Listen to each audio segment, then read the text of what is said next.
tayo ngayon sa bagong proyekto natin. Maraming salamat kay Sir Lester, kay Ma'am Vicky, kay Ma'am Grace. So titingnan natin paano tayo magsisimula.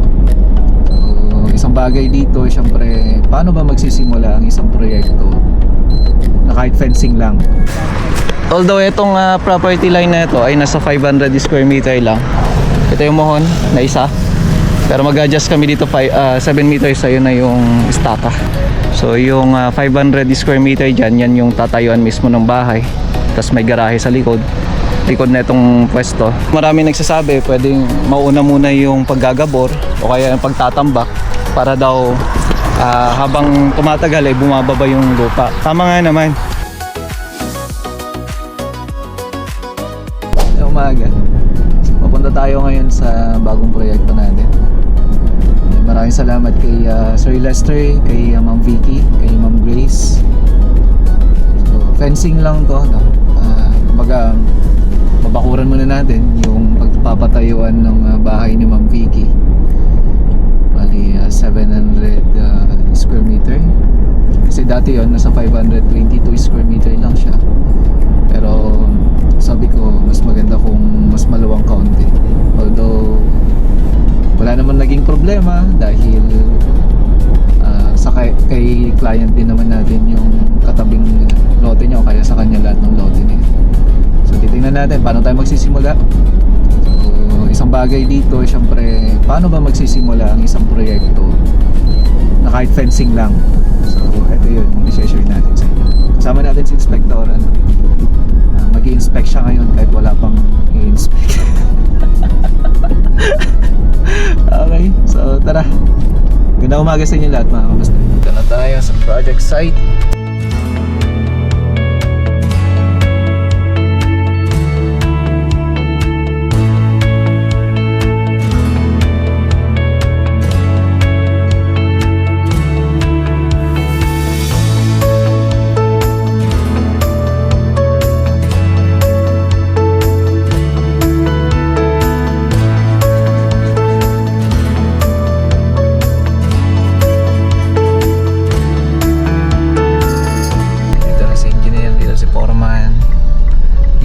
Sasakyan na lang na may dala lahat ng gamit ang inaantay namin. Ayan o, rice field. Ililim lang natin unti. So dito na tayo sa proyekto. Ayan o, si Kuyang. Siya yung nagbabantay doon sa bahay nila doon. Ay, bahay ni Sir Lester, no? Okay. Ito daw sila mag-asawa. Bali dito lilayout tayo based dun sa may mohon. So isang bagay na ginagawa natin yan para sa paglilayout makuha natin yung linya. Although itong property line na ito ay nasa 500 square meter lang. Nandun yung mohon. Ito yung mohon na isa. Pero mag-adjust kami dito 7 meters, ayun na yung staka. So property pa rin naman ni client natin to. Kasi ito gagawin niyang paupahan itong 7 meters na to. So yung 500 square meter dyan, yan yung tatayuan mismo ng bahay. Tapos may garahe sa likod na itong pwesto. So ito, may floor plan kami dito.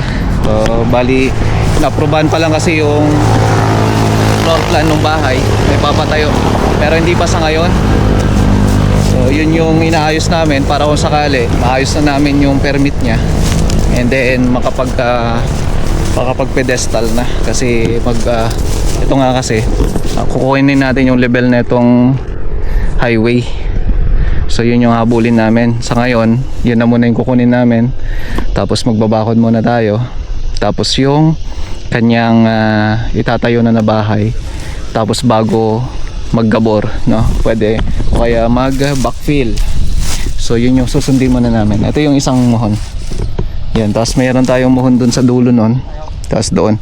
Ito 29 meters yan. Tapos dito naman, ito naging 25 meters na. So 29 by 25 na yung nilabasan o kaya kinalabasan na itong property line ni Madam na papatayuan ng bahay. Okay? So base dito, syempre mohon muna bago tayo gumalaw. So yung mohon kasi lumalabas yan, o kaya nagdidikta yan na ito yung sukat ng bahay na papatayuan mo, o kaya kung saan mo siya ilalagay. So yung mohon na yan, syempre ang lalapitan mo dyan ay mga nagsusukat ng lupa, o kaya naman tinatawag natin na geodetic engineer, na sila yung nagsusukat o kaya nagsusurvey ng lupa based dun sa mother title, o kaya naman basta title na itong lupa na to.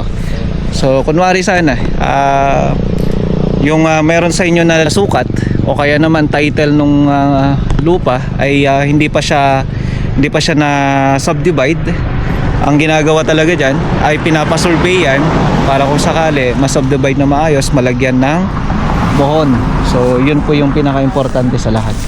Kaya nga nagkakaroon ng mohon para maiwasan yung sinasabi nila na sumobra ka ng kuha ng lupa, o kaya sumobra ka ng kumbaga makamamaya na agawan mo yung kabila. So yan, sa may mohon na yan, malalaman mo na kung saan banda yung lupa at saka sukat talaga ng bahay mo o kaya lupa mo.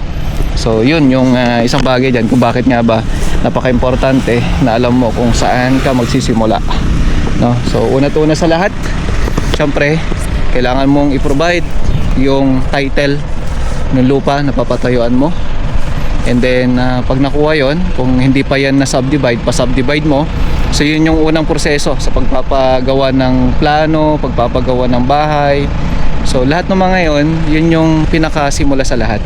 Kasi marami nagtatanong, no, kung saan ka magsisimula, paano ba magsisimula sa paggagawa ng plano. Kasi kahit nagagawa tayo ng plano, baka mamaya yung lupa mo pala kulang pala yung sukat niya, pero gusto mo mas malaki, parang ganon, no? So doon pa lang mababase na kung saan ka kukuha ng sukat. Okay? So ayan.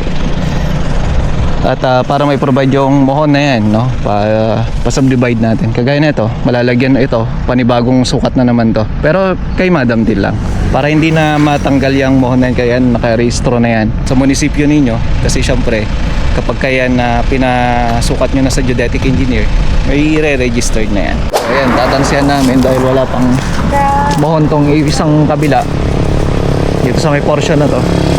Tatansi muna tayo. So yung pagkukuha natin dito, it's either paggilid kasi ito property na ng government yan, kasi ito yung parte na ng daanan yan. So may klase tayo ng paglalagay, it's either pa ganyan kung gusto mong sagad-sagad, o kaya naman pagitnaan mo para walang problema. Pero yung sa amin dito, papagitnaan namin. Kinukuha na lang namin yung mismong sukat kasi nag-adjust tayo. Oh, malayo na yan. Aloko na. Agad tayo umatan. Ayun na yung mga ano. Ayan, kay Sir Ben, kay Sir Tabag, ano. Pasensya na, nandito si Foreman. 3 araw lang naman. Ito! Yan, yung project natin sa Santiago. Siya yung foreman natin doon. So ito, may mohon tayo. Tingnan nyo, napaka tigas ng lupa. Pero syempre, gagawin natin dito from NGL natin, bago tayo magpatayo ng mga building, kasi ito may propose na magpapatay ng building pero sa ngayon hindi pa.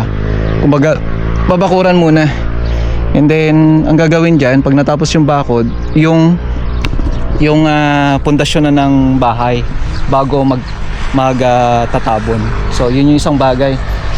Kasi marami nagsasabi pwedeng mauna muna yung paggagabor o kaya yung pagtatambak para daw habang tumatagal ay bumababa yung lupa. Tama nga naman, pero hindi mo ba alam na mas mahirap yung trabaho o kaya nagdodoble trabaho, dahil ang nangyayari ho niyan ay yung natural na level ng lupa ay hindi mo na nakukuha. So minsan ang nagiging problema natin doon ay bali yung from NGL na ay nadadagdagan. So ngayon yung NGL natin na yun, yun na yung baka mamaya yun na yung magiging sukat, no? So yun ang problema, baka mamaya nakalagay doon 1 meter yung tabon, baka mamaya hanggang doon lang din yung footing natin. So mahina na yung building kung sakali, no? So yun yung isang bagay dito. Okay, so istaka para sa butterboard. So syempre pag nakuha na natin yung sentro, Ayan, maglalagyan na tayo ng butterboard. So yung gamit namin puro bakal na. So yan ang kagandahan naman niya. Unahin namin dito dulo-dulo para yan ang magiging basehan niya. Lalagyan na kagad namin yan ng padiretso para dun sa alignment. Para tayo sa may barracks. Itong bang house natin. Maganda kasi may gate na. Ayan, bahay ni Sir Lester. Dito sila mismo.